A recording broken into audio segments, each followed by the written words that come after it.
Estamos online, pode começar, né? Ok, obrigado. Boa noite a todos, sejam novamente muito bem-vindos ao nosso curso de extensão sobre o Purgatório da Divina Comédia de Dante Alighieri, nesta promoção da Universidade Federal do Paraná, curso de Letras Italiano, em colaboração com o Consulado Geral da Itália. Queria agradecer novamente a presença virtual de todos vocês, que animam o nosso curso. Muito bem, nós hoje chegamos devemos até comemorar hoje, porque chegamos à metade, não posso dizer a metade exata da nossa obra, A Divina Comédia, porque ela se divide, né, em duas metades, né? Então, o canto 50 encerra uma metade e o canto 51 abre a outra, né? Claro, não há essa separação em termos temáticos ou mesmo em termos estruturais na obra de Dante. Mas nós chegamos ao canto número 50, né? 34 do inferno, mais 16 aqui do purgatório.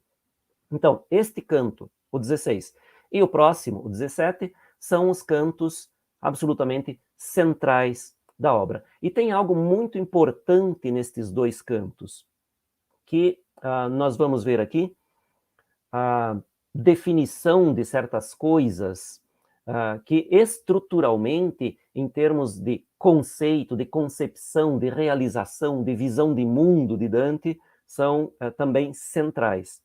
Aqui, muito especialmente, a questão do livre-arbítrio. E depois, no próximo canto, o 17, nós temos toda a explicação de Virgílio sobre a teoria do amor. Então, estes são os dois cantos absolutamente centrais de toda a obra Divina Comédia, e são cantos muito, muito densos de teoria. Bem, abrindo este canto, nós temos aqui o já conhecido desenho, né, o traço e as cores aqui, desta edição de 1544 da Divina Comédia, que foi impressa em Veneza, e que tem como editor e ilustrador o Francesco Marcolini. Então nós temos aqui a representação de Dante e Virgílio, né, em vários momentos, né, Dante e Virgílio entrando nessa densa fumaça em que estão envolvidas todas as almas daqueles que pecaram pela ira. Entende-se pelo desenho, naturalmente, que dão a volta e vão sair lá em cima, né, e depois subir para o próximo nível, né, o próximo terraço do purgatório. Bem, então nós temos aqui, né, como tendência pecaminosa, a ira. O contrapasso, que é esta lei de punição ou de sofrimento, neste caso, sofrimento e purificação, sempre em relação ao pecado, aqui é realizado através desta permanência na fumaça, nesta fumaça densa, nesta fumaça que fere os olhos, e, portanto, eles precisam ficar de olhos fechados e estão como cegos. Qual é a ideia aqui? Bem, é uma expressão bastante comum dizer que ficou cego pela raiva, cego pela ira, que não se vê mais nada quando se está extremamente enraivecido. Então, a ideia é um pouco essa, este lugar comum de que a ira torna cegos e faz agir de uma maneira totalmente irracional. Então, Dante, partindo desta ideia, que não é uma novidade do nosso tempo, as almas caminham como cegas, né? Tendo os olhos, como dizer, os olhos ofuscados por esta fumaça, assim como tiveram a mente ofuscada pela ira durante a vida. Até o próprio Virgílio aqui, que é símbolo e alegoria da razão, é cegado. Então, para mostrar que a razão é cegada pela ira e que é preciso proceder com muita cautela. Bem, assim que entram nesta densa fumaça e não veem mais nada, Dante e Virgílio encontram este personagem extremamente importante neste círculo, neste terraço, que é o Marco Lombardo. Bem, nós não temos muitas informações sobre Marco Lombardo. Depois eu vou falar um pouquinho mais dele, mas é um personagem ao qual Dante certamente dá muita importância, porque Dante não colocaria na boca de um personagem de menor prestígio esse discurso tão importante sobre o livre-arbítrio e sobre a responsabilidade dos seres humanos com relação à definição do seu percurso em direção ao bem ou ao mal. Então, este é um personagem que Dante prezava muito. E este personagem, Marco Lombardo, é que vai dissertar sobre a questão do livre-arbítrio e das influências que os céus têm sobre o comportamento humano. Bem, outro tema ligado a isso, que o Marco Lombardo vai explicitar, é a teoria dos dois sóis. O que significa isso? Bem, na sua obra de ciência política, Dante expõe a sua teoria dos dois sóis. O que significa isso? Que há dois poderes centrais, dois poderes máximos desejados por Deus para governar o mundo cristão e para conduzir os seres humanos no seu percurso de aperfeiçoamento laico, baseados na justiça, e aperfeiçoamento espiritual, baseados na fé. Essas duas instituições máximas, naturalmente, são o império e o papado. E, muito comumente, os defensores do império diziam que o império era o sol e o papado a lua. Portanto, um astro menor que reflete a luz do outro. Os defensores do papado, naturalmente, diziam o contrário. O papado é o sol e o império a lua. Bem, Dante propõe nessa sua obra de cunho político, a Monarquia, a teoria dos dois sóis, dizendo que estas duas instituições são instituições máximas, cada uma na sua esfera, responsáveis pela condução da humanidade no percurso terreno, humano, civil, e o outro no percurso espiritual em direção a Deus. Então, são dois sóis. Não há sol e lua. Os dois têm uma igualdade, nesse sentido, do mesmo valor diante de Deus e diante da humanidade. Então, essa questão, Marco Lombardo também vai explicitar e nós vamos detalhá-la mais adiante.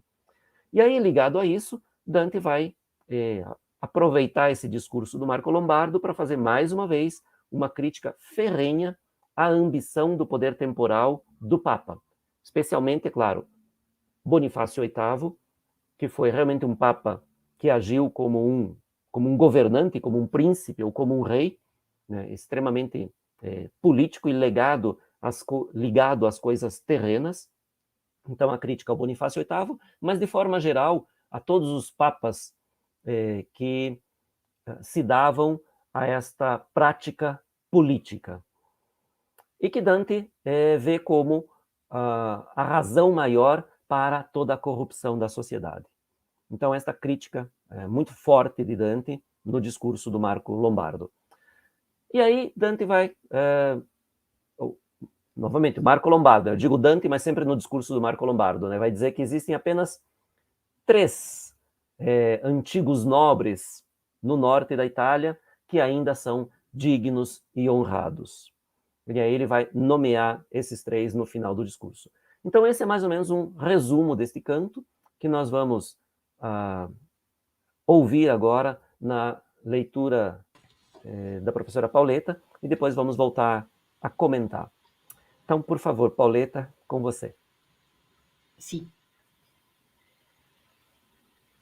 Buio d'inferno e di notte privata d'ogni pianeto, sotto pover cielo, quant'esser può di nuvol tenebrata, non fece al viso mio sì grosso velo come quel fumo ch'ivi ci coperse, né a sentir di così aspro pelo, che l'occhio stare aperto non sofferse.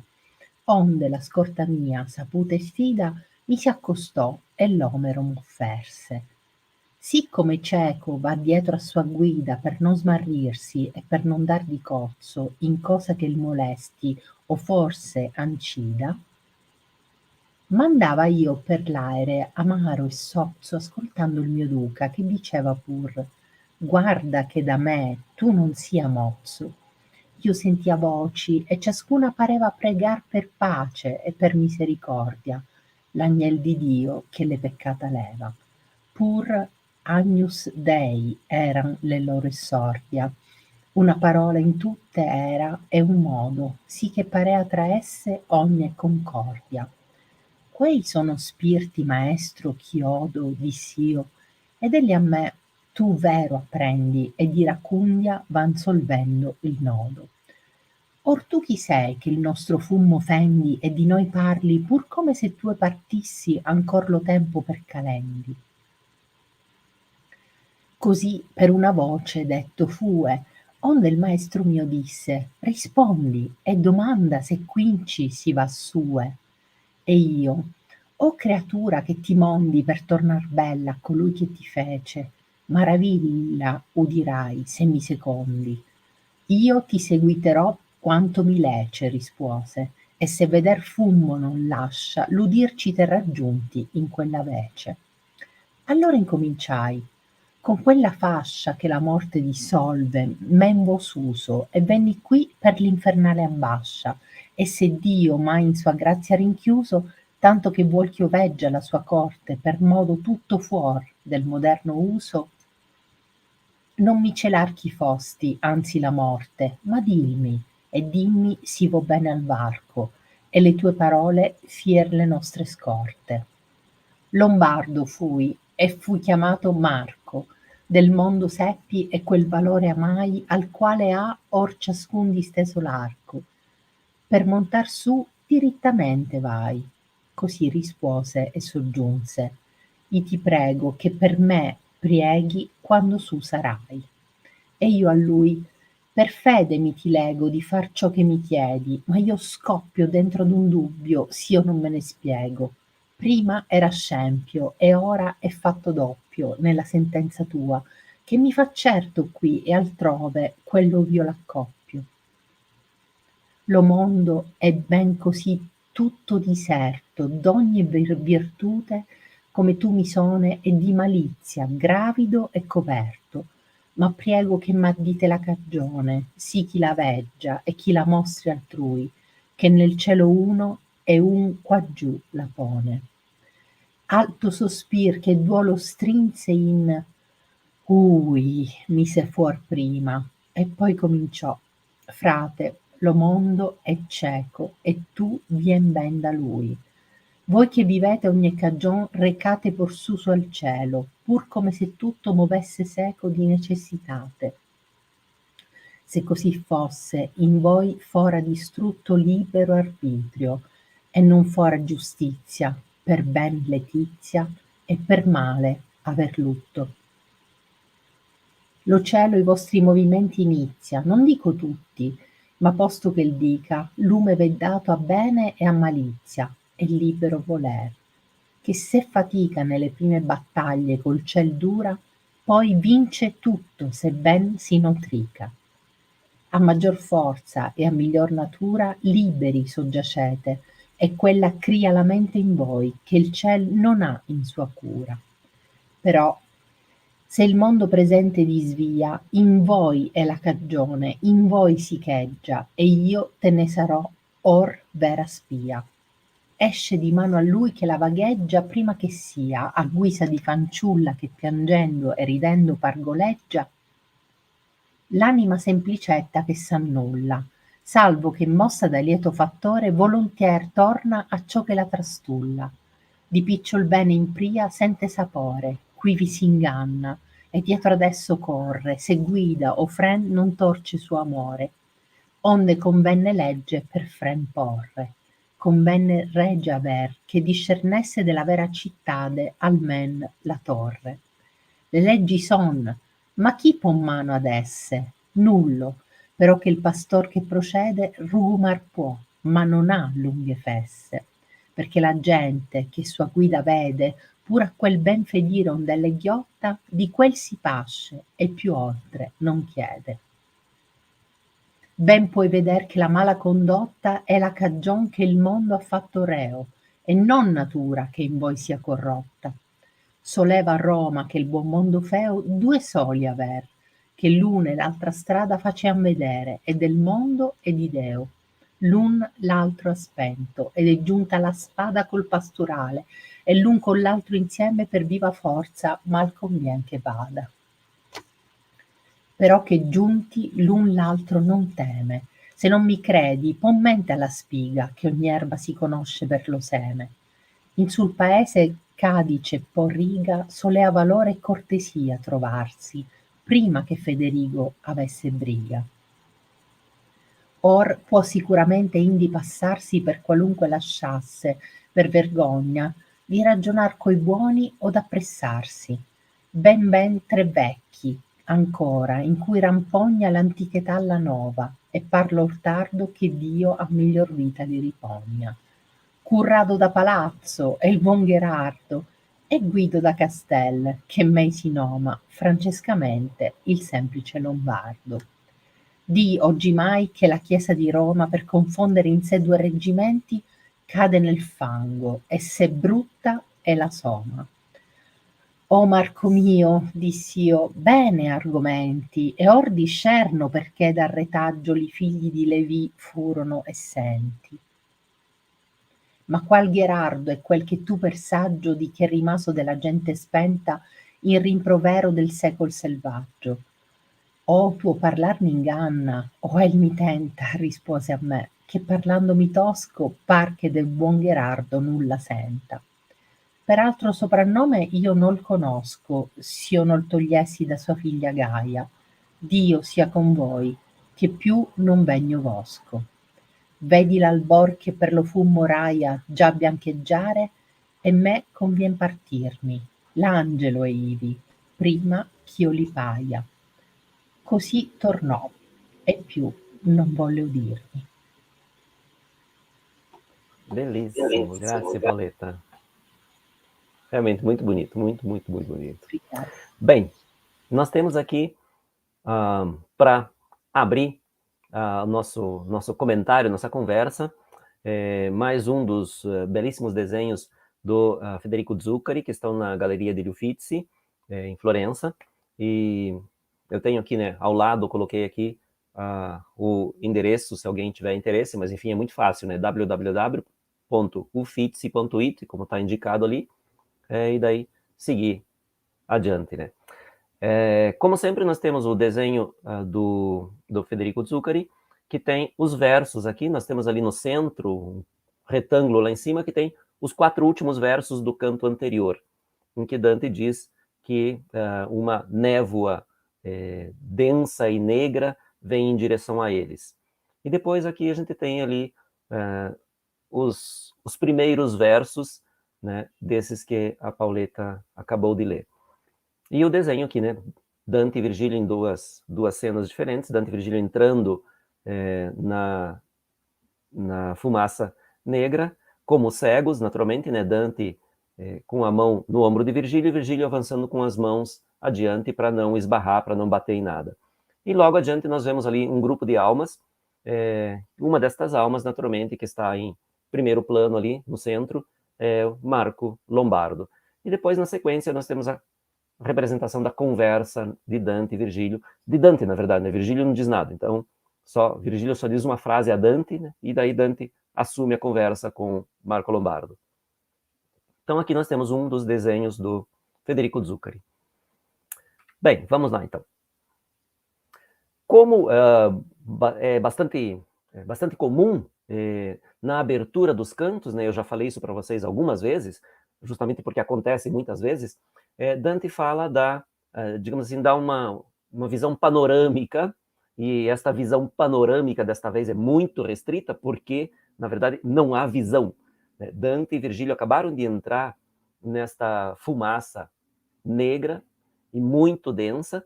Então, a descrição que Dante faz é justamente disso. Como é essa fumaça e como ele sente esse ambiente.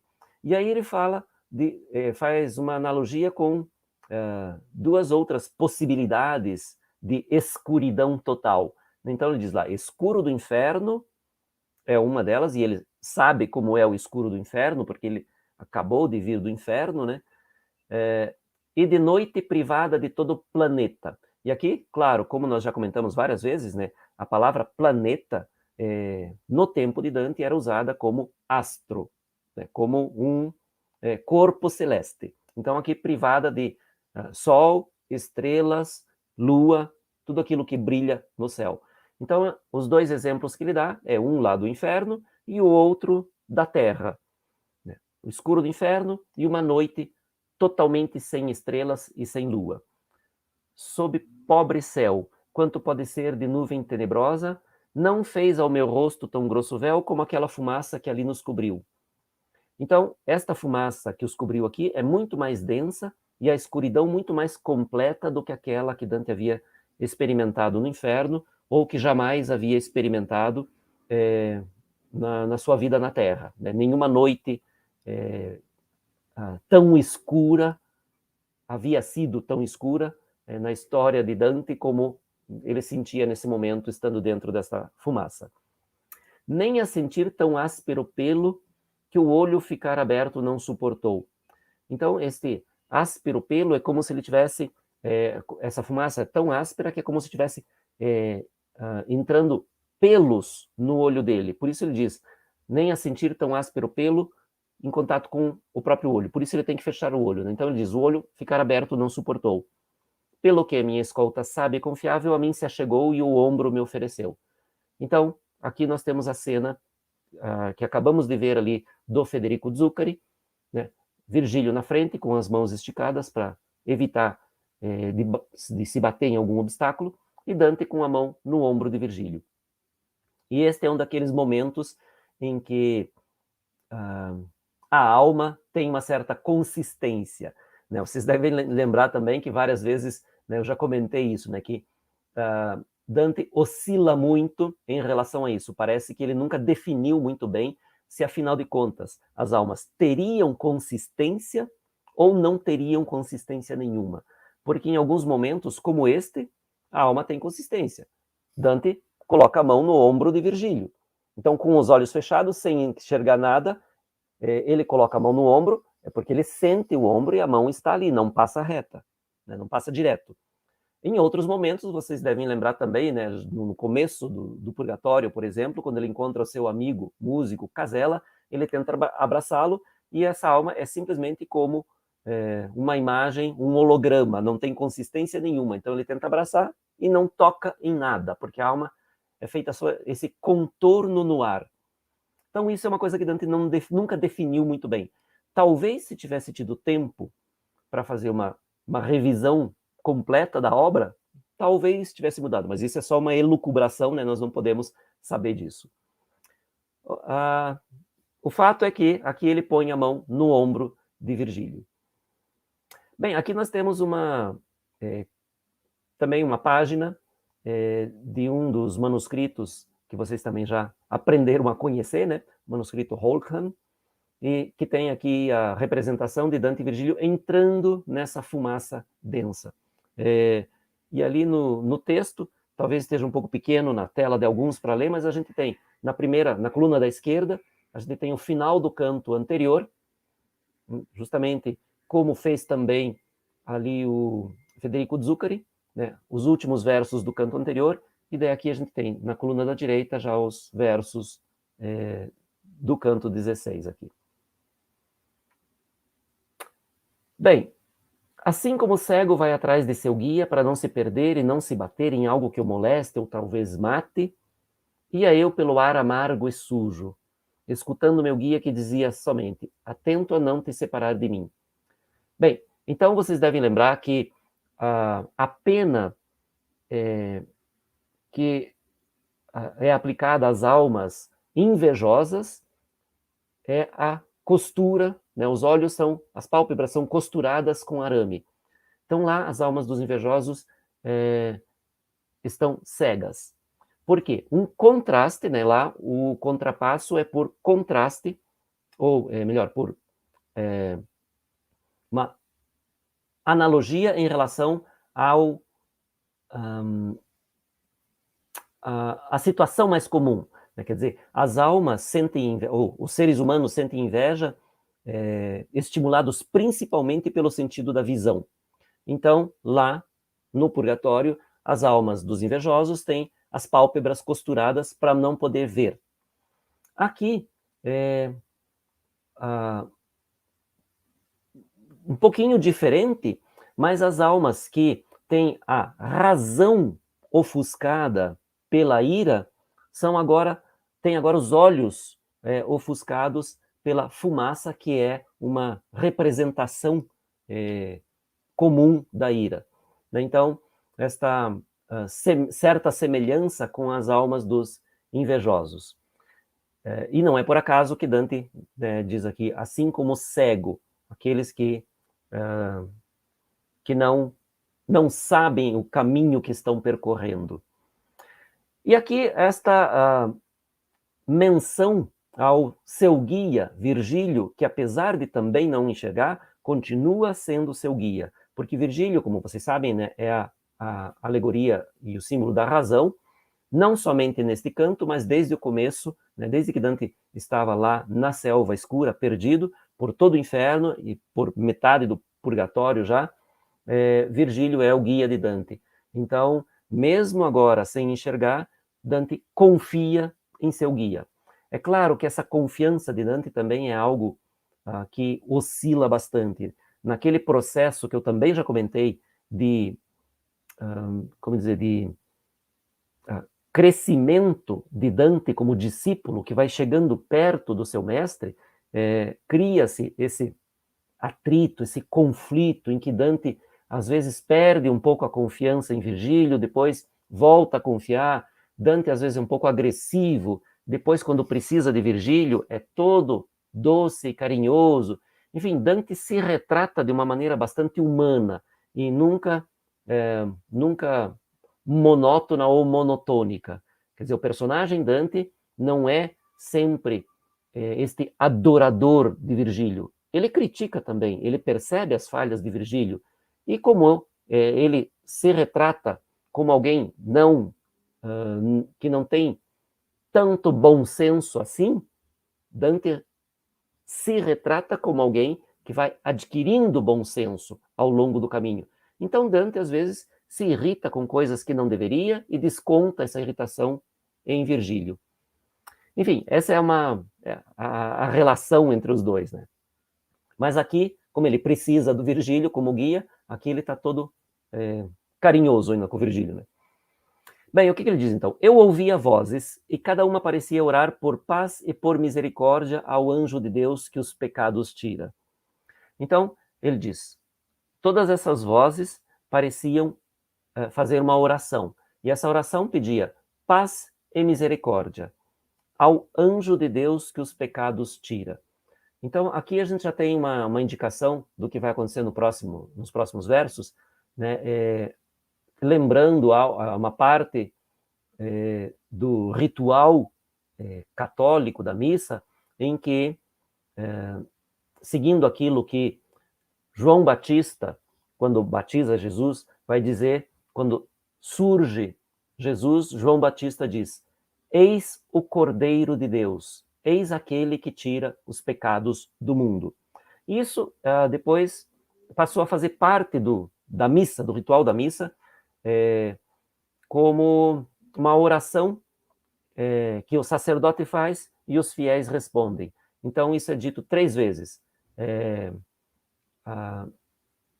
Cordeiro de Deus, que tirais os pecados do mundo, rogai por nós.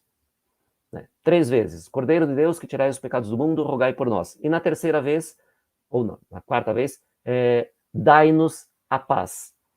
Então aqui, Dante relembra justamente esse fato e diz aqui, sempre Agnus Dei, né, Cordeiro de Deus em latim, eram os seus inícios. Então estas almas estavam cantando todas em uníssono, ou seja, a uma só voz e todas em harmonia, cantando estas palavras, né?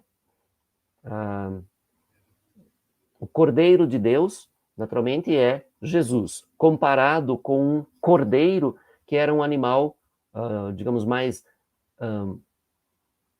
nobre a ser sacrificado, né? Porque era muito comum, né, em grande parte das religiões antigas, fazer um sacrifício dos animais a qualquer que fosse o seu deus ou deuses, né? Era muito comum o sacrifício dos animais.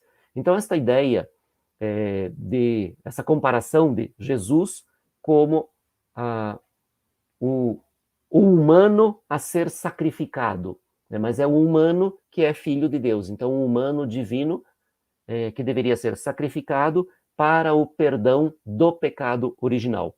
Então daí a comparação com o cordeiro que deveria ser sempre sacrificado em determinados rituais.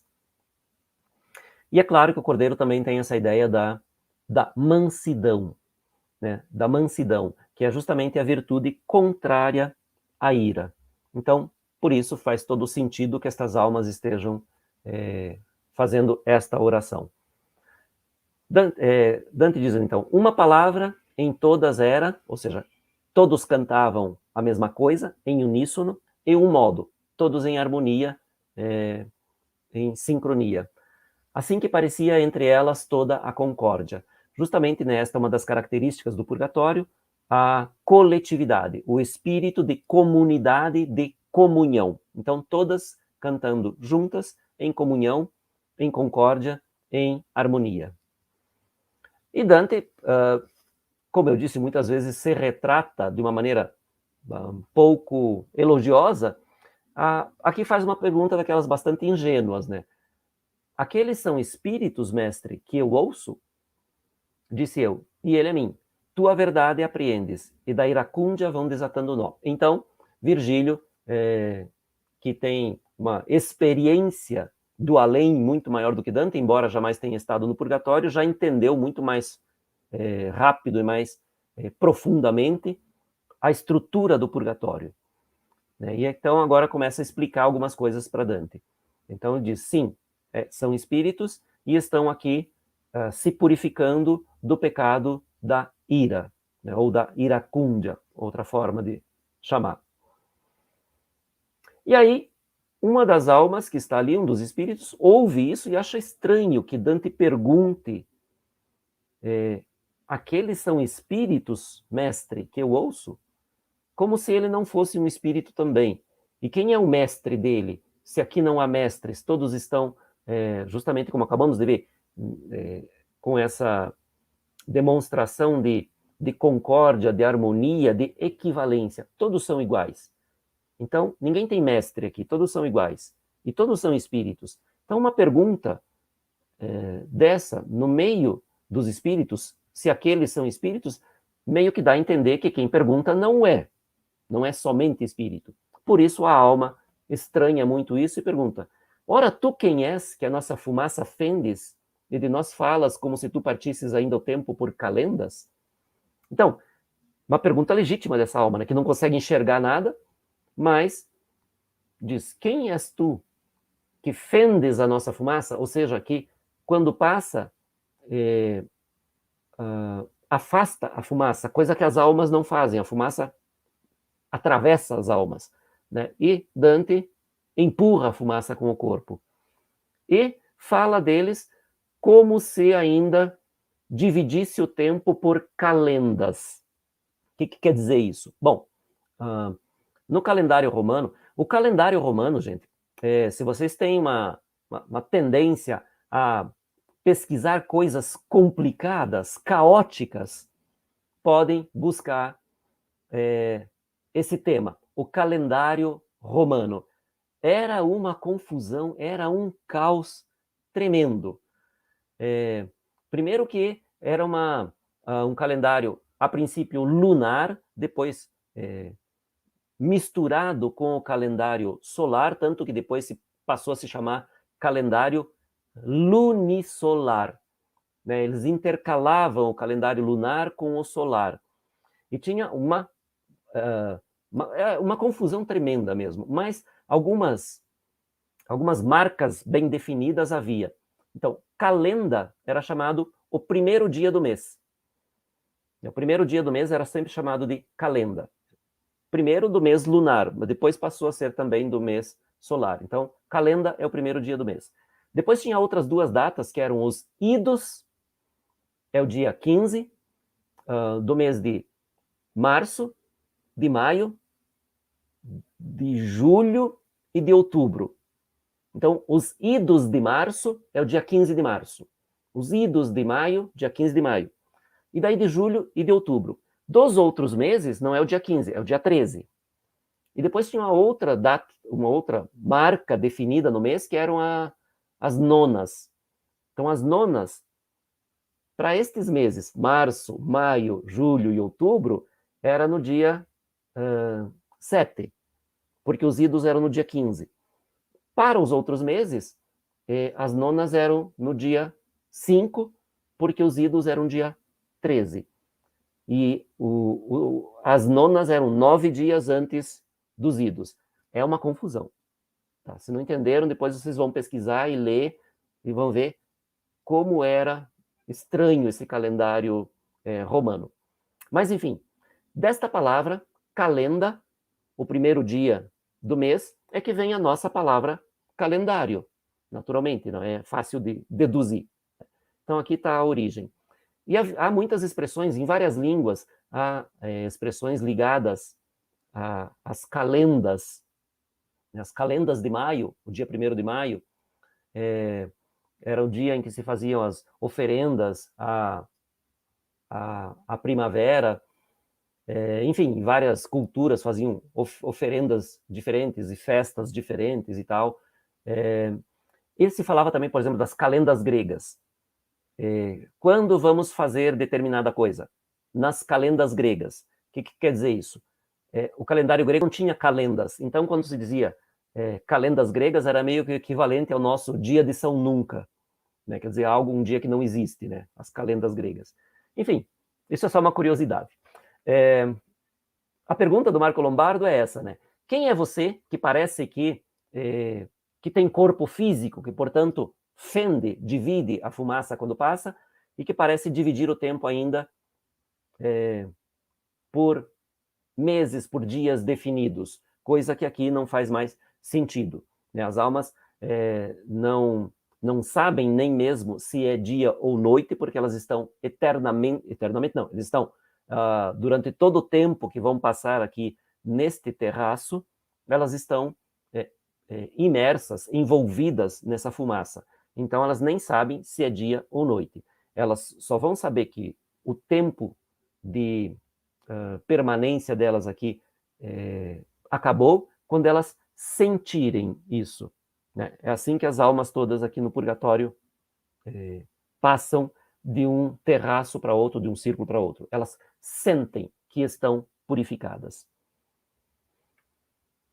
Bem, então essa pergunta, né, foi feita por uma voz, e Dante diz: assim por uma voz dito foi, pelo que meu mestre me disse, pelo que o mestre meu disse, responde e pergunta se por aqui se vai para cima.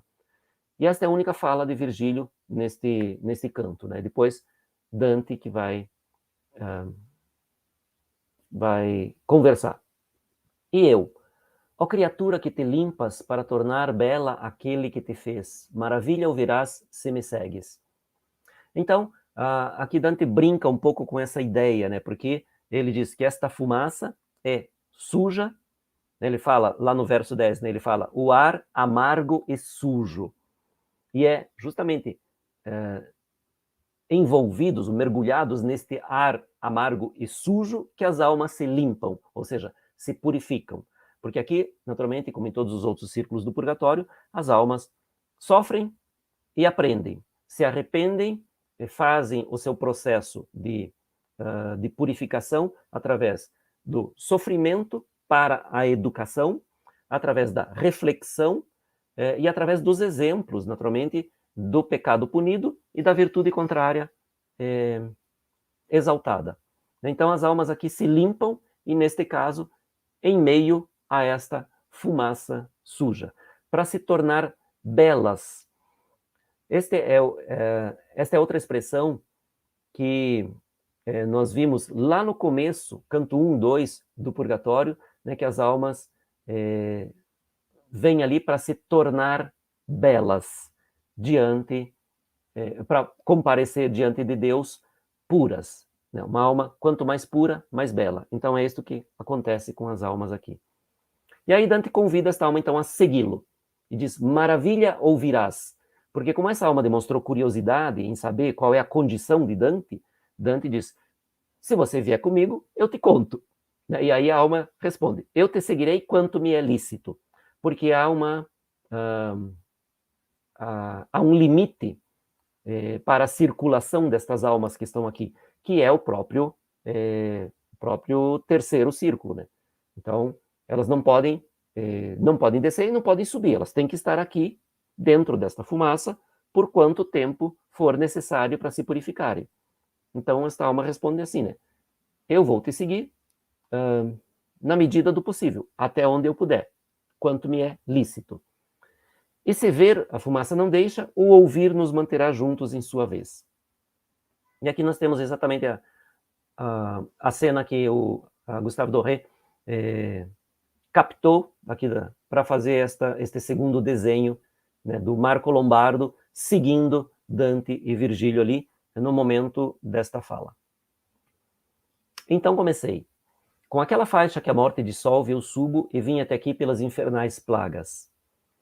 Então Dante diz, né, em outras palavras, aqui que ele vai com o seu corpo vivo, a faixa que a morte dissolve. Né, porque a morte dissolve o corpo e só sobra a alma. Então ele diz, com a faixa que a morte dissolve, eu subo. E ele diz de onde vem. Vim aqui pelas infernais plagas. Ou seja, vindo do inferno. E não chegou com o barqueiro que traz as almas. E se Deus me tem em sua graça acolhido, tanto que quer que eu veja a sua corte de modo todo fora do moderno uso, não me esconda quem foste antes da morte. Mas diz-me, e diz-me se eu vou bem a passagem, e tuas palavras serão nossas escoltas. Bem, então aqui nós temos algumas coisas a comentar, né? Primeiro, Dante, aqui é um pouco, talvez exagera um pouco nesta apresentação, é um pouco soberba, é um pouco orgulhosa, ele demonstra um orgulho talvez exagerado de ser o escolhido por Deus. Né? E ele se beneficia disso, ele usa isso a seu favor. Vejam o que ele diz, este se ali não é um se dubitativo, é só para atenuar um pouco. Então ele diz, se Deus me tem em sua graça acolhido, não é um se, é uma certeza, é só uma forma retórica de suavizar um pouco, mas o que ele está dizendo é, Deus me acolheu em sua graça, tanto que ele quer que eu passe, queria que eu passasse pelo inferno, quer que eu passe pelo purgatório e depois vou ser acolhido no paraíso. Então, Dante está se vangloriando desta sua situação, de ser o escolhido por Deus. Então, aqui talvez uma certa recaída de Dante no pecado da soberba, da vanglória. Né? Ele está se vangloriando aqui. Mas ele usa isso um pouco como, digamos assim, uma moeda de troca. Ele quer a informação do Marco Lombardo, desta alma, então ele diz, veja que eu não sou um qualquer, alguma importância eu tenho, porque Deus me escolheu, me acolheu e me permitiu fazer esta viagem. Então, se você me contar o que eu quero, isso pode ser útil para você. Então, não me esconda nada. Me diga quem você foi e me diga também se este é o caminho certo. E as tuas palavras serão nossas escoltas. Então, como eu escrevi ali na nota do lado, né, muito de leve, Dante faz uma crítica a Virgílio. Como se ele dissesse, eu tenho aqui o meu guia, mas eu prefiro confiar nas tuas palavras. Então, você, alma, que eu não conheço, mas confio naquilo que você me disser, se estou no caminho certo. Então, é mais uma daquelas muito leves, muito sutis, espetadas de Dante em Virgílio, né? Pequena crítica, dizendo, talvez, né, o meu mestre, o meu guia aqui, não seja, neste momento, a pessoa mais indicada para indicar o caminho. Então, pergunto a você, que deve conhecer melhor o lugar. É coerente, né? Mas não deixa de ser um pouquinho mal educado com Virgílio. Bem, então a alma começa a se apresentar. Lombardo fui e fui chamado Marco. Bom, então aqui a gente já tem uma questão sobre o nome. Marco Lombardo. E esse Lombardo fui parece ser uma indicação de proveniência, de procedência, de origem. Ele foi da Lombardia. Então, não como sobrenome, né? Não é Marco o nome, sobrenome Lombardo, mas o nome é Marco e ele é da região da Lombardia. Mas aí há divergências entre os intérpretes, porque dizem que ele poderia ser de uma família chamada Lombardi ou Lombardo. Essa oscilação é comum naquele tempo, entre o O e o I final, né, que seria um plural ou um singular. Então, de qualquer maneira, ele é conhecido como Marco Lombardo, seja indicação de origem, seja sobrenome, ele é Lombardo. Com o detalhe de que, muito frequentemente, quando se dizia Lombardia naquele tempo, ou se chamava alguém de Lombardo, não é o que hoje é a região da Lombardia. Então, para o restante da Itália, era muito comum usar a palavra Lombardia para indicar todo o norte da Itália. E para os franceses, por exemplo, Lombardo era sinônimo de italiano, do norte, do centro, do sul. Os franceses chamavam todos de Lombardo. Não todos os franceses, naturalmente, mas era muito comum encontrar nos textos franceses a palavra Lombardo se referindo a italianos de qualquer parte da Itália. Bem, o que ele fala sobre esse, então? Sobre ele. Primeiro se apresenta, e depois ele diz, do mundo soube. Então, aqui já dá uma indicação de que ele era culto, de que ele era um intelectual. Do mundo soube. E aquele valor amei ao qual agora todos abaixam o arco. Bem, como eu disse bem no comecinho, nós não temos muitas informações sobre esse personagem, Marco Lombardo, exceto aquilo que os comentadores de Dante e até alguns textos anteriores a Dante falam sobre o Marco Lombardo, que era um homem da corte, portanto, ou um nobre, ou alguém que ascendeu à corte, considerado bastante honesto, um homem digno, um homem inteligente e culto e corajoso. Com este defeito que era muito temperamental, muito dado a explosões de ira. Então, este é o grande defeito dele, e, fora isso, tinha grandes qualidades. Este personagem aparece, por exemplo, em uma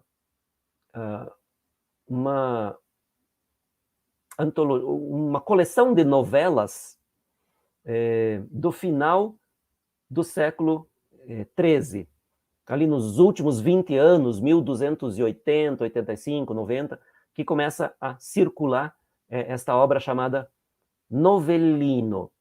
Né? Il Novellino. É uma coleção de novelas.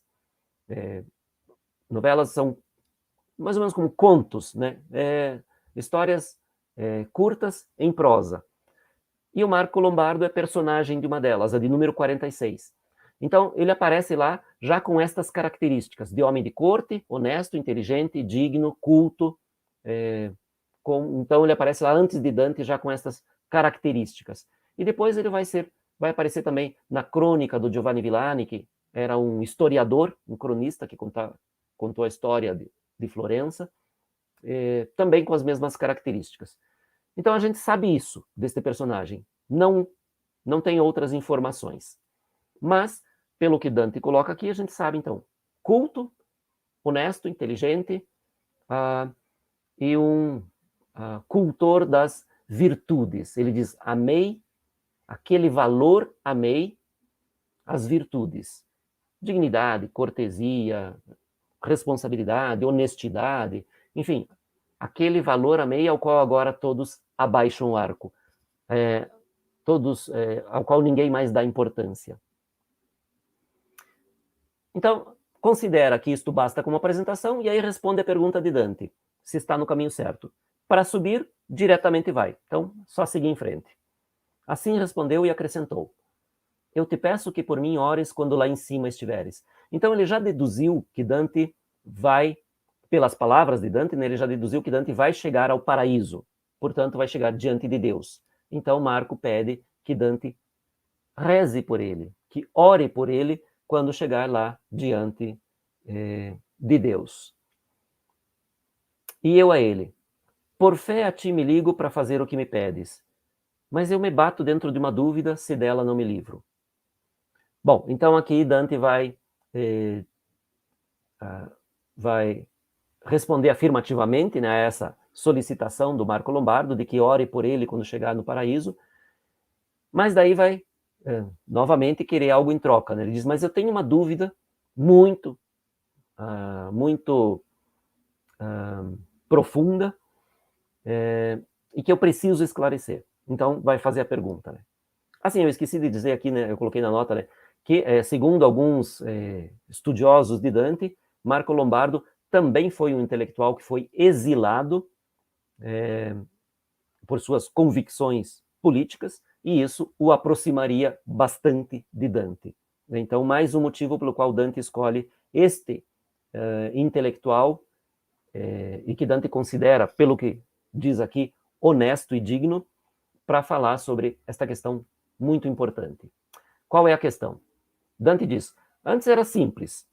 Quando ele conversou lá com o Guido del Duca, lá no canto 14, Guido del Duca havia falado da corrupção do norte da Itália, ali, da região da Toscana e da região da Emília-Romanha.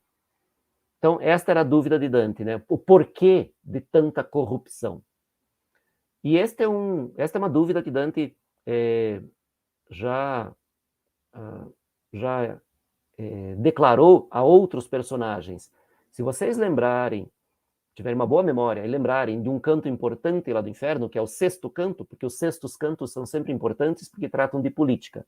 Ele pergunta para o Ciacco, que é o personagem que ele encontra lá no sexto canto do inferno, o motivo de tanta corrupção na sua cidade, Florença. E aí o Ciacco lá vai responder, soberba, inveja e ira são as três fagulhas que mantêm os ânimos acesos. Soberba, inveja e ira. Exatamente os três pecados que nós encontramos aqui, né, os três primeiros. Né? Dante passa aqui no purgatório, primeiro pelo círculo da soberba, depois o da inveja, e agora está aqui no da ira. Então, essa pergunta de Dante liga, de uma certa maneira, este canto 16 ao sexto do inferno e, por consequência, também ao sexto aqui do purgatório. A pergunta de Dante não é essa, né? Por que tanta corrupção? Qual é o motivo? Qual é a razão, a origem de tanta corrupção na sociedade que Dante diz, que Dante percebe no discurso do Guido del Duca, na Toscana e na Emília-Romanha. E agora aqui, no discurso do Marco Lombardo, que diz que o mundo inteiro está nesta situação. Então Dante vai dizer, antes era simples, e agora se fez dupla na sentença tua, que me faz certo que aqui e alhures aquilo a que a associo. Bem, então Dante associa esta dúvida àquela conversa com o Guido del Duca e com o Ciacco. O mundo é bem assim, todo deserto de toda virtude, como tu me dizes. Então, aqui está a declaração de Dante, o modo como ele coloca a questão para o Marco Lombardo. O mundo está todo deserto de toda virtude, como tu dizes, e de malícia grávido e coberto. Bem, essa malícia aqui é contrário de virtude. Então, sem virtude e grávido, pleno, repleto e coberto de malícia, de pecado. Mas peço que me indiques a razão. E aqui vem daí o verso fundamental, né, para a existência da Divina Comédia. Para que eu a veja e que a mostre aos outros. Então aqui a gente tem, justamente neste canto que é a metade, né, o meio da Divina Comédia, né, o canto de número 50 aqui, a gente tem esta declaração de Dante do porquê escrever a Divina Comédia. O motivo, a justificativa, o objetivo da escrita da Divina Comédia. Ele diz: peço que me indiques a razão de tanta corrupção no mundo, para que eu a veja, para que eu entenda e que eu mostre aos outros. É exatamente isso que Dante diz que é o seu objetivo ao escrever a Divina Comédia. Mostrar a todos as razões de tanto pecado, de tanta corrupção, de tanta degeneração, como um alerta para levar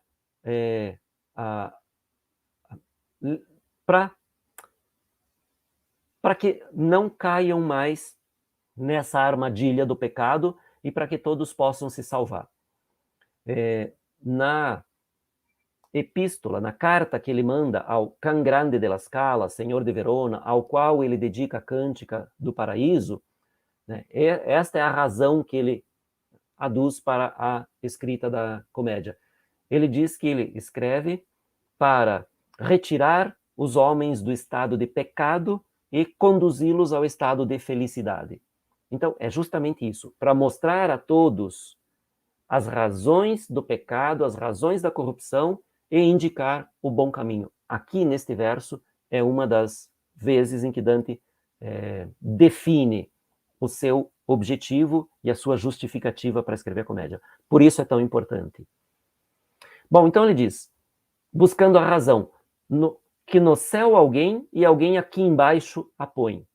Então, alguns sustentam que a ação, o comportamento dos seres humanos é fortemente determinado pela influência dos astros. Fortemente determinado pela influência dos astros, o caráter e o comportamento dos humanos. Outros rejeitam esta influência tão forte e dizem, claro que não, a culpa é de cada um. Não dá para pôr a culpa na influência dos céus. Por que essa questão? Porque na ciência da época não se discutia essa questão da influência dos astros. Isso era uma verdade absoluta. Todos aceitavam que os corpos celestes, os céus, influenciavam todos os seres da Terra. Baseado, inclusive, na observação. Se os corpos celestes, se os céus influenciam as marés, por exemplo, influenciam o clima, influenciam a vegetação, plantio, colheita, enfim, influenciam uma série de coisas, o parto. Então, é óbvio que os céus influenciam de maneira muito forte os seres humanos. Então, isso era ciência na época, não se discutia. Então, é por isso a pergunta de Dante. Essa influência dos céus é tão forte assim que determina personalidade, caráter, comportamento ou não? Ela é forte assim ou não? Bem, Dante acredita muito na influência dos céus.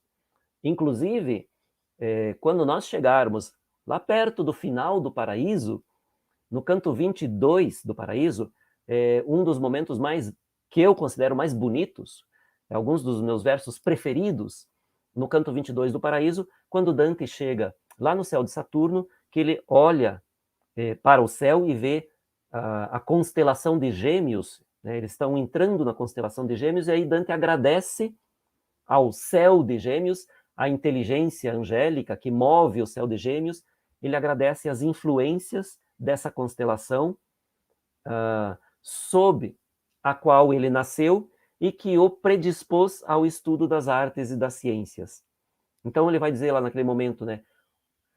Ó gloriosas estrelas, ó lume, prenho de grande virtude, falando do sol e das estrelas que o predispuseram ao estudo das artes e das ciências. Então ele aceita como verdade absoluta essa influência.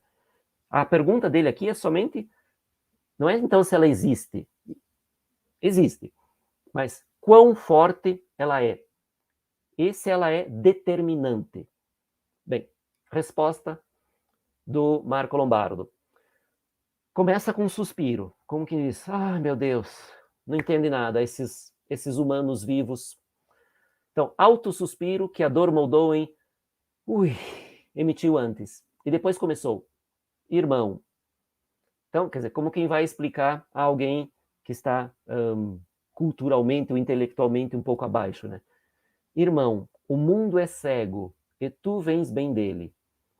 Vós que viveis, toda a razão atribuís somente ao céu, como se tudo ele movesse consigo por necessidade. Se assim fosse, em vós seria destruído o livre-arbítrio, e não seria justo por bem ter Letícia e por mal ter luto.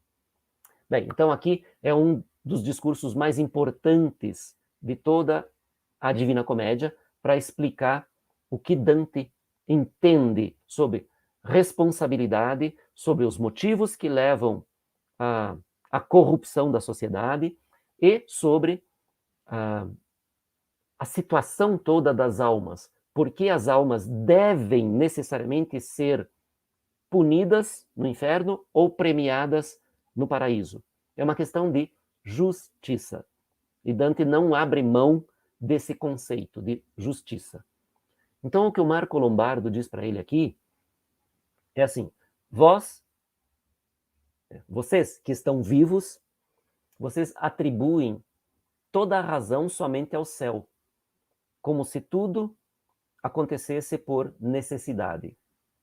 Bom, então, ele diz claramente que é muito comum essa opinião de que alguém é mau porque nasceu sob, sei lá, influência de Marte. Então tende a ser um iracundo, tende a ser belicoso, né? Marte, deus da guerra, então tende a ser belicoso, briguento. Então ele diz, é muito fácil atribuir essa influência e dizer, eu não sou assim porque eu quero, eu sou assim porque eu sou do signo de qualquer coisa assim. Então, naquele tempo, astronomia e astrologia eram uma coisa só. Era o estudo dos céus e o reconhecimento das influências que os céus têm sobre as pessoas. Mas, aí o Marco Lombardo vai dizer, não é assim não. Se fosse assim, estaria anulado o conceito de livre-arbítrio. Então, se a influência dos céus determinasse todas as ações dos seres humanos, não haveria livre-arbítrio. O que é o livre-arbítrio? É a livre escolha. Em outro momento, Dante diz, o maior dom que Deus deu ao ser humano. O maior dom que Deus deu ao ser humano é o livre-arbítrio, a possibilidade de escolha. Então, se não houvesse o livre-arbítrio, não haveria o correlativo princípio de responsabilidade. Se você não pode escolher, você não é responsável. Não há escolha. Mas, se você pode escolher, você tem responsabilidade sobre essa escolha. E se você tem responsabilidade, ligada à responsabilidade está diretamente o conceito de culpa ou prêmio. Você tem possibilidade de escolha. Então, você escolhe, você tem responsabilidade sobre a escolha. Se você tem responsabilidade, você tem culpa pela escolha errada, ou você tem mérito e merece um prêmio pela escolha certa. Então, é essa a ideia central. Né? É uma ideia baseada no conceito de justiça, e, naturalmente, de moral. Né? A escolher o bem e o mal é uma questão moral é uma questão racional também. Então é esta a ideia. Aqui Dante diz, se não houvesse a possibilidade da livre escolha, não seria justo que quem faz o mal seja punido e quem faz o bem seja premiado. Então, se não pudesse escolher, não haveria responsabilidade. Não havendo responsabilidade, não há culpa. Se não há culpa, não se pune, não se premia. Então é esta a ideia de Dante, né? O conceito de liberdade leva ao conceito de responsabilidade, ou de responsabilidade ao de culpa ou mérito. E isso só é possível porque Deus deu aos seres humanos a possibilidade de escolha. Bem, aí ele vai confirmar essa influência dos céus, né? Ele diz, o céu, os vossos movimentos inicia, movimentos do ânimo, né? Não físicos. Então, o céu, os vossos movimentos inicia. Não digo todos, mas mesmo que o diga, lume vos é dado para o bem e para a malícia, e livre querer. Então, o céu não influencia todos os movimentos. Mas mesmo que fosse assim, os seres humanos têm inteligência, né? Esse lume vos é dado, inteligência, razão, para poder entender o que é bem e o que é mal. E a livre escolha. Então, o céu dá esse impulso inicial que age sobre a parte orgânica do corpo, assim como age sobre as marés, sobre as plantas, sobre os animais, sobre uma infinidade de outras coisas, também influencia o corpo humano, a parte orgânica animal. Mas ele vai dizer ali, que esse esforço nas primeiras batalhas com o céu dura, depois vence tudo, se bem se nutre. Bom, então aqui ele só disse, né? A princípio pode ser difícil combater essa influência do céu, mas depois, com a prática, vai se tornando cada vez mais fácil, e não só fácil, vai se tornando nutritiva para a alma. Bom, daí que ele vai dizer ali, o que eu queria completar, né? A maior força e a melhor natureza livre subjazeis, e aquela cria a mente em vós, que o céu não tem em seu poder. Bem, então aqui ele diz, Deus, os seres humanos estão submetidos a uma força e a uma natureza maiores. Deus. E Deus cria a mente nos seres humanos. E o céu não tem poder de influenciar a mente. Então, o céu dá o impulso inicial, os movimentos iniciais, o céu gera essas tendências no corpo, mas não influencia a mente. A mente está submetida à dimensão racional da alma. E aqui Dante se baseia totalmente no seu grande ponto de referência em termos de filosofia e teologia, que é Tomás de Aquino. Na Suma Teológica, Tomás de Aquino diz isso ali, né? Os corpos celestes não podem, por si só, ser causa de operação do livre-arbítrio. Então, as influências do céu não agem sobre a parte racional. Agem sobre o corpo, mas não sobre a razão. Aqui tem um jogo de palavras e conceitos interessante de Dante, quando ele diz ali no terceiro terceto, ali, a maior força e a melhor natureza livres subjazeis. É um oxímoro, né? uma união de contrários, né? Porque subjazer significa estar submetido a. Quem subjaz não é livre. Mas aqui Dante diz, livres subjazeis. Porque ele está dizendo, unindo esses contrários, está dizendo que o ser humano é livre para fazer todas as suas escolhas. Está submetido somente a Deus, que é uma força maior e uma natureza melhor, e o ser humano está submetido somente a Deus. E Deus permite a liberdade de escolha, a liberdade total. Então, essa união de contrários, esse oxímoro, é bastante interessante, né? Vós livres subjazeis. E aí vem, digamos assim, o veredito final de Marco Lombardo, né? É a resposta final à pergunta de Dante. Por isso, se o mundo presente desvia, em vós está a razão, a vós se atribua. E eu te darei disso o verdadeiro exemplo. Bom, então ele diz, a pergunta de Dante é, afinal de contas, essa corrupção geral, essa degeneração total da sociedade, esse estado de pecado em que todos se encontram, é determinada pela influência dos céus ou cada um tem a culpa individual? E aí o Marco Lombardo diz isso, né? A culpa é de cada um, é de todos vocês. Não ponham a culpa nos céus, porque os céus não influenciam dessa maneira. Então, é isso, né? O ser humano tem a prerrogativa de fazer as próprias escolhas, tem a capacidade racional de entender moralmente, né? Entender o que é bem e o que é mal e fazer as suas escolhas. Às vezes, fazer o mal é muito mais fácil, muito mais produtivo, muito mais, como dizer, muito mais lucrativo.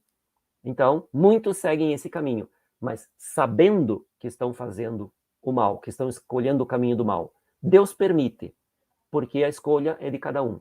Mas, racionalmente, jamais alguém que não tenha a mente ofuscada de alguma maneira, jamais vai escolher esse caminho do mal. Então, racionalmente, vai escolher o bem, porque sabe que no final vai ser premiado. E aquele que escolhe o mal, sabe que vai ser castigado. Deveria saber. Então, essa segunda parte do deveria saber, que vai ser castigado, é que Dante vai discutir agora. E que o Marco Lombardo diz que vai dar um exemplo do que ele diz sobre a responsabilidade. Cada um tem a responsabilidade individual, mas são diferentes as responsabilidades. Quanto mais alta a autoridade, maior a responsabilidade. Então ele vai falar agora aqui da criação da alma.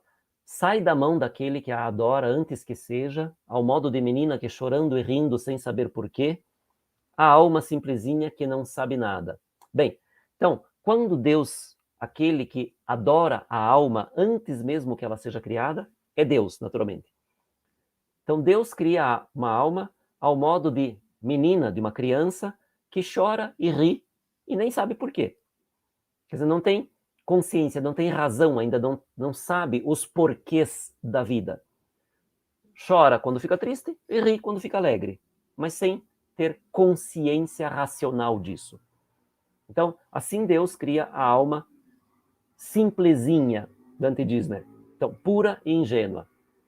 Salvo que, movida por alegre Criador, com prazer se volta ao que lhe agrada. Então, esta alma, que é justamente como a alma de uma criança pequena, ou alma e corpo, digamos, que é como uma criança pequena, que busca aquilo que lhe dá prazer, aquilo que lhe agrada, sem nenhum tipo de julgamento se está certo ou está errado. Nós não podemos exigir de uma criança muito pequena que saiba, que tenha consciência, como um adulto, sobre o que está certo e o que está errado. Esta criança pequena procura aquilo que lhe agrada, aquilo que lhe dá prazer. Assim Dante diz que é a alma recém-criada. De pequeno bem antes sente o sabor. Nisso se engana e atrás dele corre, seguia o freio, não desvia seu amor. Então, esta alma recém-criada é atraída por um bem, mas por um pequeno bem, que ela imagina ser o bem verdadeiro. E nisso se engana. Imagina ser o bem verdadeiro porque é, digamos assim, ingênua. Né? Não tem conhecimento, não tem consciência. Então, qualquer bem lhe parece o bem verdadeiro e corre atrás dela. Mas daí ele começa a especificar. Seguia ou freio não desvia o seu amor. Então, assim como uma criança pequena deve ser educada no sentido de se fazer claro o que é certo e o que é errado, para que ela não se acostume a fazer o errado, assim também a alma. Então Dante diz, se guia, então, alguém, né, um guia, alguém, ou freio, neste caso, o freio Dante entende a lei, não corrige e orienta esse comportamento. Então aqui nós temos a ideia de Dante de que a sociedade deve ser guiada por alguém que mantenha a lei. Isso é fundamental para o pensamento sociopolítico de Dante. A sociedade deve ser administrada por alguém que mantenha a lei, porque somente a lei pode prover a justiça promove a paz promove as condições ideais para o desenvolvimento do ser humano. Então, tudo isso começa com as leis. A lei é definitiva. Por quê? Porque a lei é a aplicação prática da moral através da razão. É a moral pensada, raciocinada, refletida, que se torna lei para definir o que é o melhor para todos. Isso em teoria, né? Nem na época de Dante era assim, nem hoje em dia é exatamente assim, né? Há muitas leis que são absurdas, né? Enfim, essa é outra história. Bem, então o que Dante diz aqui é isso, o que o Marco Lombardo diz aqui é isso, né? Que esta alma ingênua precisa de alguém que a guie ou de regras que definam o que pode e o que não pode. Pelo que é preciso lei para pôr freio. Foi preciso ter um rei que discernisse da verdadeira cidade ao menos a torre. Bom, então aqui Dante diz, historicamente, na história da humanidade, foi preciso surgir a figura do imperador. Quando ele diz que foi preciso ter um rei, este rei é o rei geral, é o imperador. Por quê? Porque na visão de Dante, o império é a única instituição capaz de manter a lei e a justiça imparcialmente. Esta é a ideia de Dante. Por isso que ele é um defensor do império. O império é a única instituição que, por estar acima de todos os reinos, acima de todas as outras autoridades, o império, o imperador, é o único mantenedor da justiça, da lei. Então é isso que ele diz. Um imperador, um rei, que discernisse da verdadeira cidade ao menos a torre. Então que tivesse pelo menos uma ideia bastante razoável do ponto mais alto. O ponto mais alto sendo a moral. Então é isso que ele está dizendo aqui com a torre, né? O ponto mais alto da cidade ideal é a moral. Bom, então ele vai dizer, as leis existem, mas quem as exerce? Então o problema não é a falta de leis. Como na maioria dos lugares, dos países, hoje em dia, não faltam leis. Falta, primeiro, que essas leis sejam justas. Depois, aplicá-las. Aqui, no Brasil, tem um excesso absurdo de leis. Muitas absurdas e muitas muito boas e coerentes, mas que não são aplicadas ou não são fiscalizadas. Então, esta aqui é um pouco a ideia de Dante, né? As leis existem, mas quem as exerce? Bom, relativo ao seu tempo, ele diz, ninguém, porque o pastor que procede, o Papa, ruminar pode, mas não tem as unhas fendidas. Bem, então isso aqui, esses dois versos são, especialmente esse último aqui, um dos versos mais discutidos, debatidos, mais polêmicos aqui do Purgatório. Por quê? Porque não se entende exatamente o que Dante quis dizer com isso.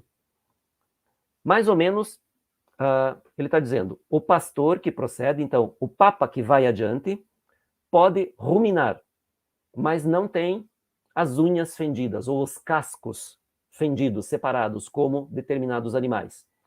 Bom, a grande maioria dos intérpretes entende que isso é uma referência ao que está lá no livro da Bíblia, Levíticos, que é o quarto livro, né, de Moisés, em que Moisés diz aos seus hebreus que eles não deveriam comer da carne dos animais que não fossem ruminantes e que não tivessem os cascos fendidos. Então, só deveriam comer dessa carne dos animais que não fossem ruminantes e não tivessem os cascos fendidos. Bom, aí São Tomás de Aquino dá uma interpretação alegórica disso que Moisés diz. E São Tomás interpreta esta ruminação como meditação, uma ruminação mental. Então, não é algo assim tão raro associar esta ideia de reflexão com a ruminação. Então, estar ruminando algo na mente é estar refletindo, pensando. Então, Tomás de Aquino dá essa interpretação, que a ruminação, lá no Levíticos, significa isso, meditação. E especialmente meditação sobre a Bíblia. Então, conhecimento da Bíblia. E os cascos fendidos seriam a teoria e a prática. Dividido em dois, então, Tomás de Aquino interpreta assim, esse passo complicado de que a ruminação significa meditação e os cascos fendidos, teoria e prática. Ou seja, especialmente os religiosos, mas não só, deveriam estudar e refletir sobre a Bíblia, conhecer a teoria e aplicar na prática. Então, conhecer a teoria e aplicá-la. Teoria e prática. No caso do pastor, que é o Papa sabe, conhece as Escrituras, isso não se nega, mas não aplica na prática o que elas pregam. Por quê? Este Papa que está aqui em 1300, Bonifácio VIII, é um Papa que conhece muito bem as Escrituras, mas que leva uma vida de príncipe ou de rei, ou que quer se substituir ao imperador. E isso é um fato histórico. O Papa Bonifácio VIII tenta, por muito tempo e com muitos meios, tenta assumir o poder político na região da Itália, da França, enfim, ali onde o imperador tinha menos força. Então, o Papa Bonifácio VIII tenta assumir esse poder político. Ou seja, ele conhece as Escrituras, sabe a teoria, mas na prática ele não aplica. Ele se comporta como se fosse um rei ou o próprio imperador. Bom, existe uma outra interpretação também, que está ligado a essa de uma certa maneira, mas que é bem mais simples, que diz que provavelmente o que Dante quis dizer aqui com essa ideia, o pastor que procede, o Papa, conhece as Escrituras, mas não pode assumir o poder espiritual e temporal ao mesmo tempo. Então, ter as unhas fendidas seria ter o poder, os dois poderes. As unhas, ou o casco fendido em dois poderes, a vida espiritual e a vida temporal. De qualquer maneira que se interprete, o que Dante está fazendo através do discurso do Marco Lombardo é criticar a posição do Bonifácio VIII e de todos os outros papas que agiram de uma maneira semelhante, que tentaram assumir um poder político, um poder terreno, um poder material longe da esfera espiritual. E daí vai aumentar um pouco mais essa crítica. Diz, pelo que a gente, que seu guia vê só daqueles bens cuidar, de que ela é gulosa, daquele se nutre e nada mais pede. Então a gente comum, o povão, todo o povo, os cristãos, veem que o seu guia, o Papa, só cuida dos bens materiais, só se importa em aumentar o seu poder, a sua riqueza, os seus bens materiais, que é exatamente o que o povo quer, o que as pessoas querem. Então, de que ela é gulosa, essa gente, o povo é guloso de bens materiais. Vendo que o Papa também o é, só se importa com isso, daquele se nutre. Então, se nutre desse exemplo, o exemplo do Papa, e aí não pede mais nada. Só quer isso e acha que está fazendo certo. Então, um pouco essa é a ideia de Dante, né? O povo vê esse péssimo exemplo do Papa, que só se preocupa com os bens materiais, e aí, se o Papa faz isso, o povo também pode. Imita e acha que está certo. Porque, afinal de contas, aquele é o guia espiritual. Então, aqui a crítica de Dante, né? Neste sentido de cada um é responsável, mas a autoridade máxima tem responsabilidade máxima. Portanto, tem culpa máxima. Então, cada um tem a sua parcela de culpa, mas o Papa, dando um péssimo exemplo, tem a máxima culpa. E aí, para fechar esta parte do discurso, o Marco Lombardo vai dizer: bem podes ver que a má conduta é a razão que o mundo tornou réu, e não a natureza que em vós seja corrupta. Então, é a má conduta do Papa a principal razão desta degeneração, desta corrupção geral de todo o mundo cristão. Então vejam que aqui Dante pega pesado mesmo, né? Ele vai dizer que é a má conduta, e essa má conduta especialmente do Papa, o grande motivo, a grande razão para a corrupção geral do mundo cristão.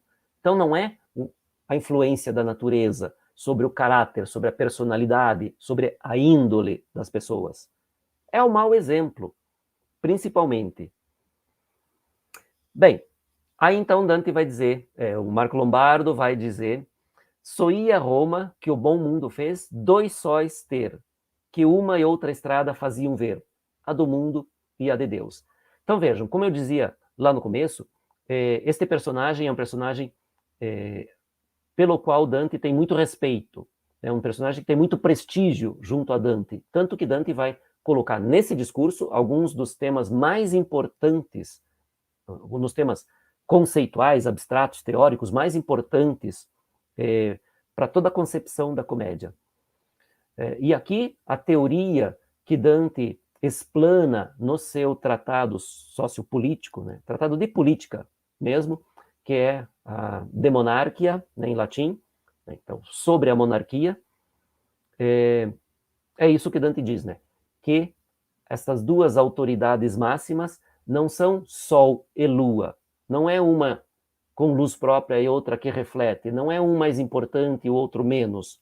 Ambos são 2 sóis, que têm a mesma importância, que têm a mesma luz, que têm, enfim, né, e que são equivalentes, e que não deveriam entrar em conflito um com o outro, mas deveriam trabalhar se complementando um ao outro. Né? Nenhum é superior, nenhum é inferior. Nenhum, portanto, deveria ser subordinado ao outro. Mas a complementaridade é importante, e a harmonia entre esses dois poderes é importante. Então, é isso que Dante propõe no seu tratado político, né, sobre a monarquia. A teoria dos 2 sóis. E é isso aqui que ele sintetiza muito, porque Dante escreveu um livro sobre isso, né, e aqui ele sintetiza em pouquíssimas palavras, né, o que ele longamente discute lá na monarquia. Um ou outro apagou, e uniu a espada com o pastoral, e um com o outro juntos vão por viva força, mal se vê que vão. Então, eles, um ou outro apagou. Este um não é recíproco. Não é um apagou o outro e o outro apagou um. O que ele está dizendo aqui é: o Papa apagou o imperador. Apagou no sentido de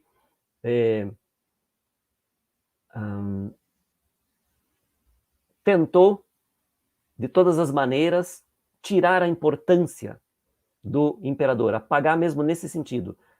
Tentou assumir todos os poderes que o imperador deveria ter na Itália, mas não só na Itália, enfim, mas vamos falar da Itália, né, que é o mundo de Dante.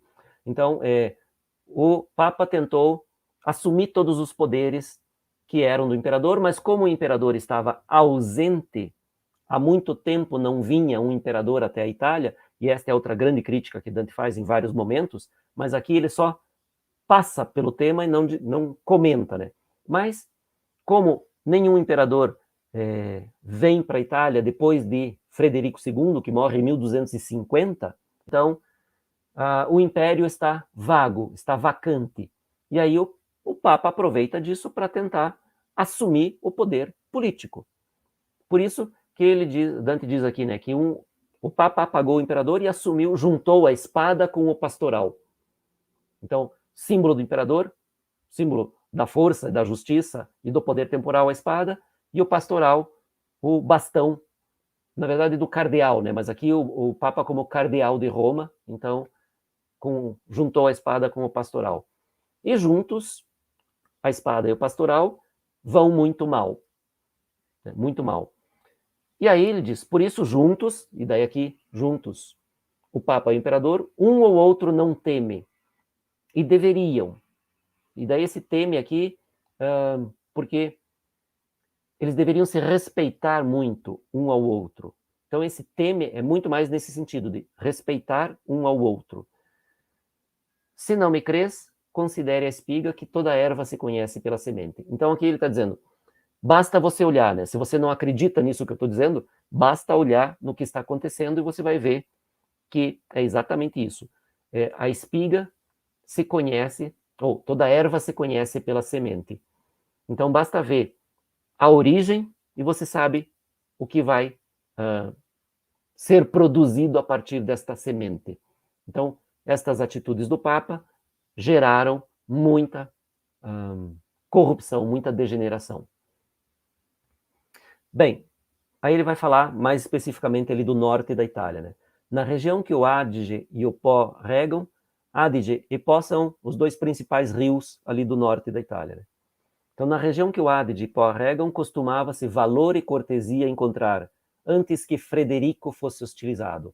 Então, quando Frederico II ainda era o imperador, ou seja, até 1250, o norte da Itália estava melhor do que em 1300, porque costumava-se ali encontrar valor e cortesia. Se vocês lembram do canto passado, né, nós ainda comentamos sobre esta ideia de valor e cortesia.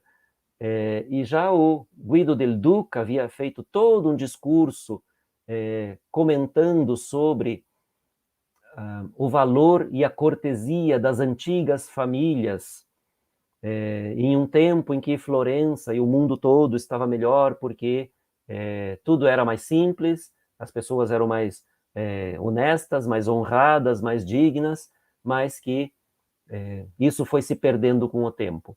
Então, aqui o Marco Lombardo volta a esse tema um pouco saudosista, um pouco nostálgico de uma realidade que muito provavelmente não era verdade. Isso é uma certa tendência muito humana de querer idealizar o tempo passado, dizer que quando eu era jovem era muito melhor do que agora. Nem sempre, às vezes é muito mais uma questão de memória e só de crítica do que de realidade, né? Então Dante tem um pouco essa ideia de cantar, idealizar um tempo passado. E aqui o Marco Lombardo volta a dizer isso, né? Quando Frederico II era o imperador e não era hostilizado pela igreja, no norte da Itália costumava-se cultuar valor e cortesia. Isto era a regra. Hoje em dia é a exceção. É mais ou menos o que ele está dizendo aqui, né? Ora, pode seguramente por ali passar quem quer que deixasse, por vergonha, de conversar com os bons ou deles se aproximar. Então, naquele tempo em que Frederico II estava vivo, era o imperador, a regra era valor e cortesia, pelo menos no norte da Itália, de onde é Marco Lombardo, que ele conhece. Hoje em dia, qualquer um que se envergonhe de conversar com um homem bom pode passar tranquilamente ali pelo norte da Itália, porque não há homens bons. Então não vai encontrar nenhum. Esta é a ideia, né, que ele exprime nesses versos. E aí vai dizer, só há 3 velhos ainda em que reprova a antiga idade a nova. e parece-lhes tardar que Deus a melhor vida os recolha. Então vai dizer, em todo o norte da Itália só há 3 homens, e já são velhos, que reprovam esse comportamento das gerações mais novas. Estes 3 velhos, já são velhos, ainda têm a memória e têm o comportamento dos antigos. Então são dignos e honestos, mantêm valor e cortesia e criticam a falta desses valores nas gerações novas. E por isso mesmo, ele diz ali, parece-lhes tardar que Deus a melhor vida os recolha. Então, para eles, já parece que eles estão demorando muito para morrer, porque esta não é mais a realidade que eles gostariam de ver. Por isso, eles meio que pedem a Deus que os leve de uma vez. E aí ele nomeia Currado da Palazzo e o Bom Gherardo, e Guido da Castel, que melhor se nomeia a francesa, o simples Lombardo. Então, bem, esses 3 aqui, especificamente, não interessa quem são, o que fizeram, etc., porque são daqueles personagens que Dante nomeia como exemplos. Então, o que vale é ter os exemplos. Então, eu não vou... até li sobre eles, para ver quem eram, etc., né? A gente tem que... um guelfo e 2 gibelinos, mas isso nem importa. O que importa é que eles são exemplos que Dante está dando de 3 pessoas das gerações antigas que ainda cultuam estes valores, as virtudes, a cortesia, a dignidade, a honra, etc. Então, somente 3.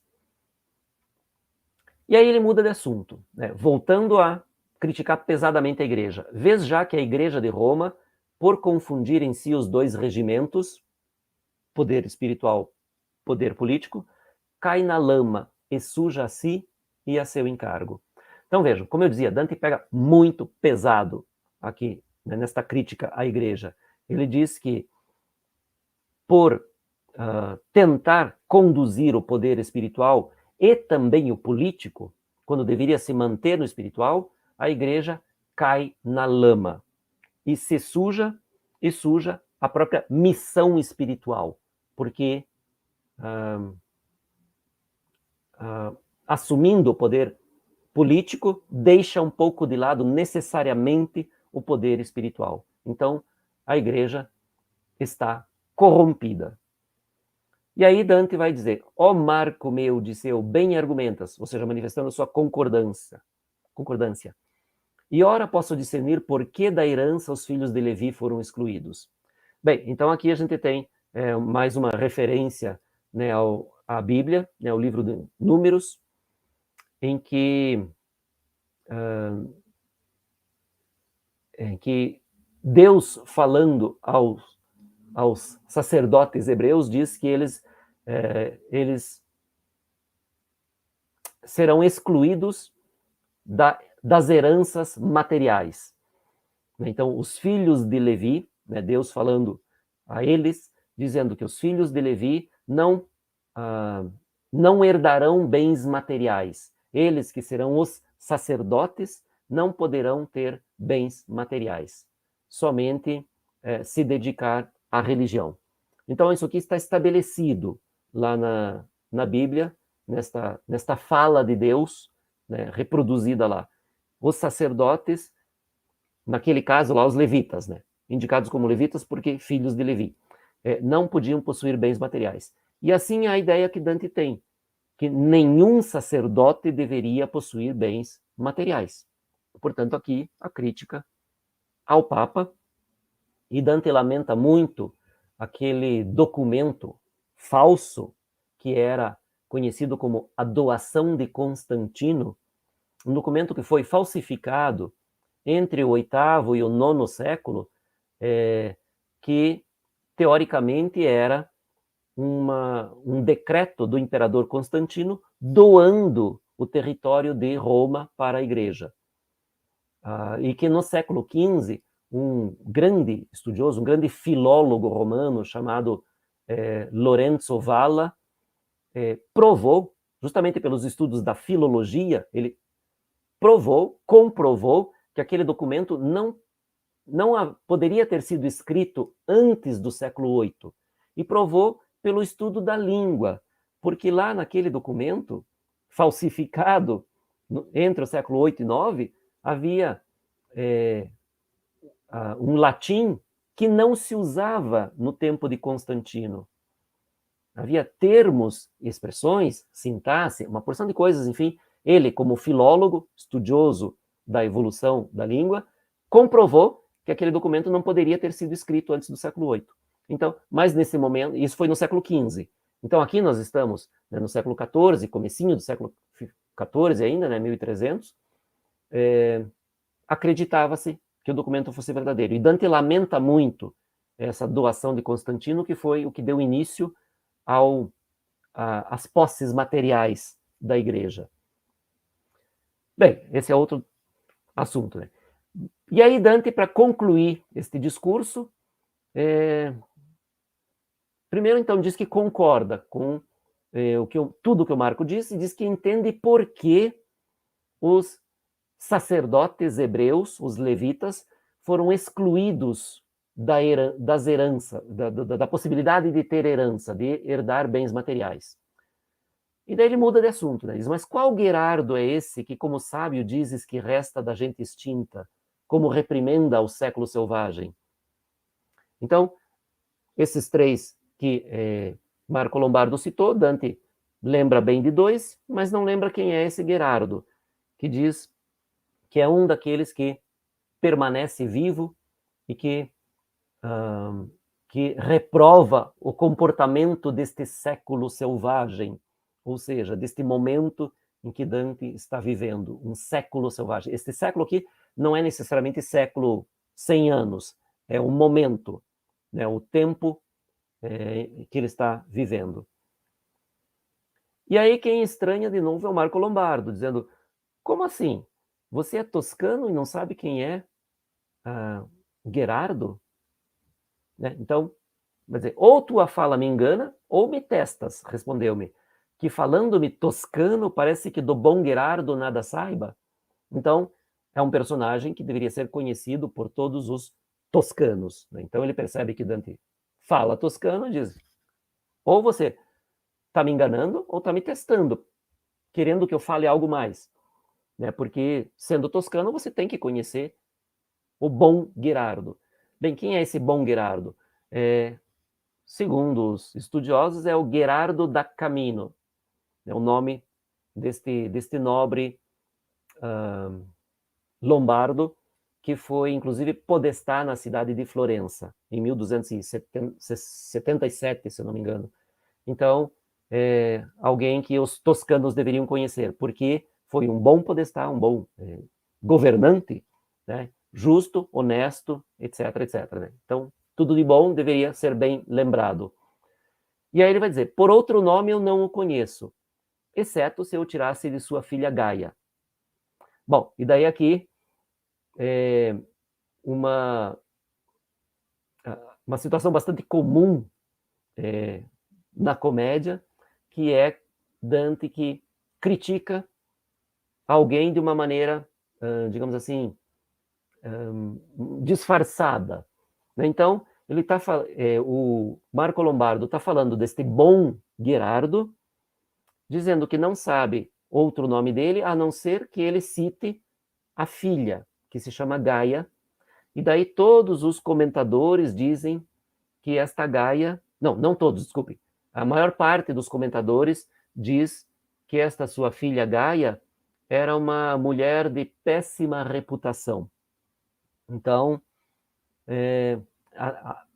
o fato de que o Marco Lombardo diz que não sabe outra maneira de indicar este bom homem, que é o Gerardo, a não ser citando sua filha Gaia.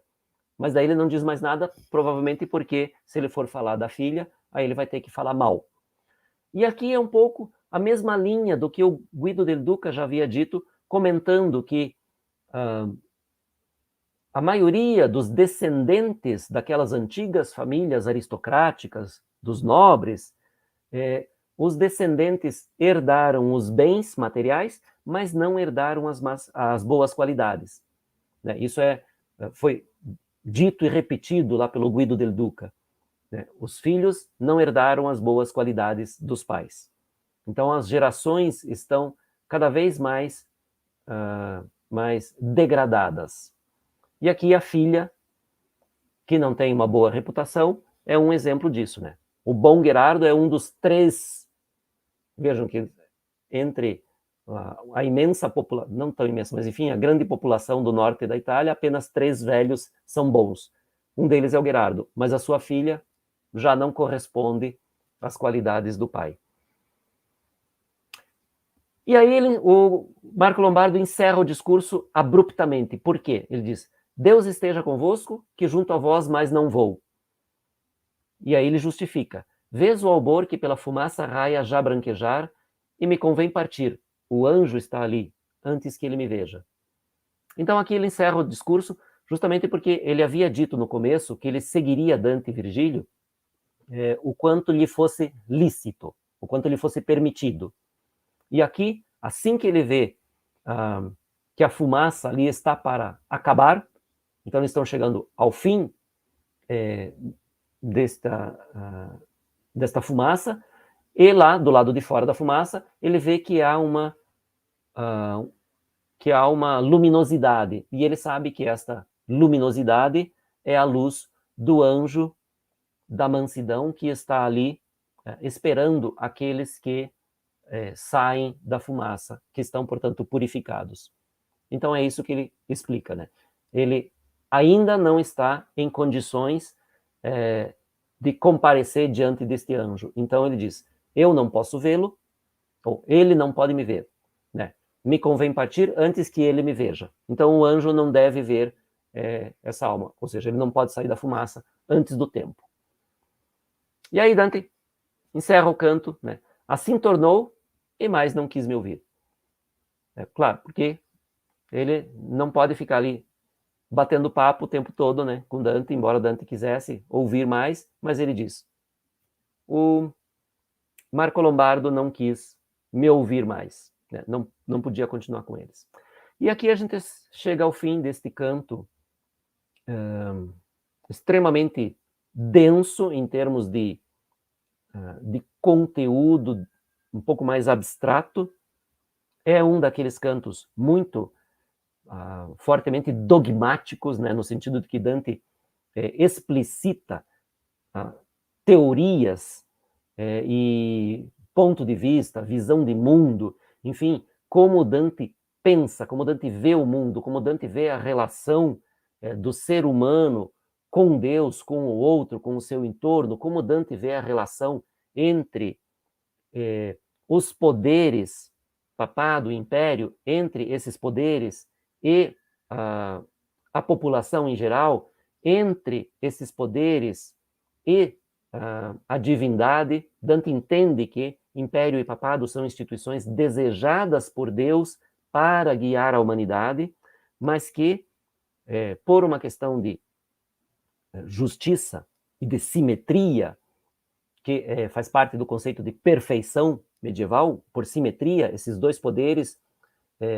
são equivalentes, um não é superior ao outro, deveriam agir em harmonia para conduzir a humanidade à sua condição de perfeição terrena e perfeição espiritual. Então, este é um dos cantos em que mais fortemente Dante trata dessa questão.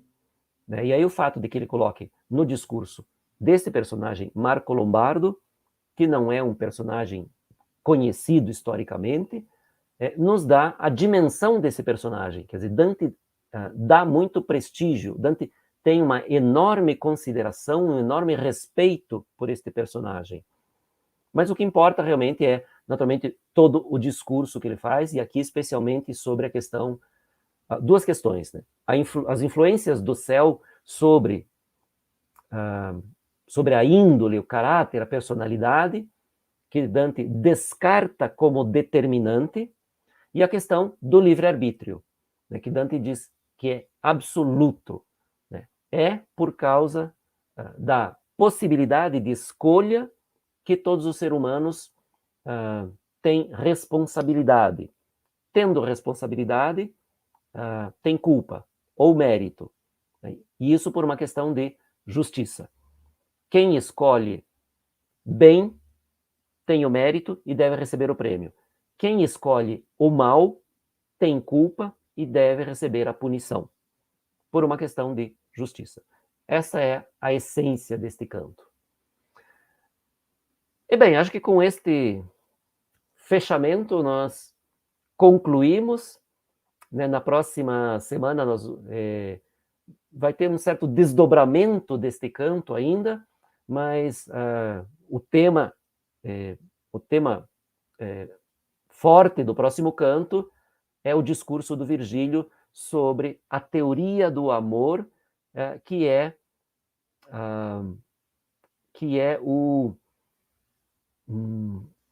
eixo fundamental de toda a vida humana, de toda a ação humana. O amor é aquilo que leva os seres humanos a cometer todos os pecados e a desenvolver todas as virtudes. Então, Virgílio vai dizer isso. O amor é a força que move os seres humanos, todos, de todas as maneiras. Então, o amor vai gerar virtude e vai gerar pecado também. Isso por uma questão de ofuscamento da razão, quando gera pecado. Mas isso é o que nós vamos ver no próximo canto. Então, boa semana para vocês, boas leituras, e nós nos encontramos aqui na semana que vem novamente para continuar esta conversa. Tchau, tchau, até lá.